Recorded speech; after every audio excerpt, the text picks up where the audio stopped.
Na tohoročnej podobovej kolonii učestvujú 11 umetníky rýžnych generácií zo Zruského Kerestura, Kuli i Verbasu. Téma šljebodna, takže dok maľunky budú zakončení, ľudia hodní užívať u tvoroch rýžnorodných styloch i témoch.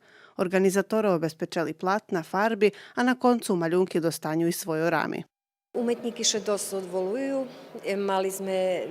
Trebali nam prísť ešte i zo Skuli, i zo drugih mestoh, ali evo, barem pre takvu situaciju sme mušali odkazati. Skoro sme mali ešte i zo Zombora, i zo Novog Sadu, a teraz sme većinom baži tu zo Kerestura i zo Skuli.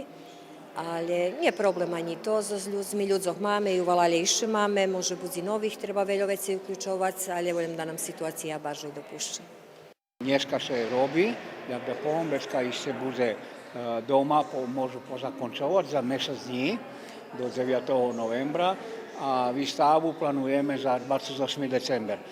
U medzičasu treba, že by bolo ukončenie uramjovanje maľunkov i večka výstava bude vyložená tak, jak i prešloročne, to je tu teraz. Tohoročný projekt podobovej koloniji Eufemija Hardy finansijno potrimali Pokrajinski sekretarijat za kulturu i informovanje i opština Kula.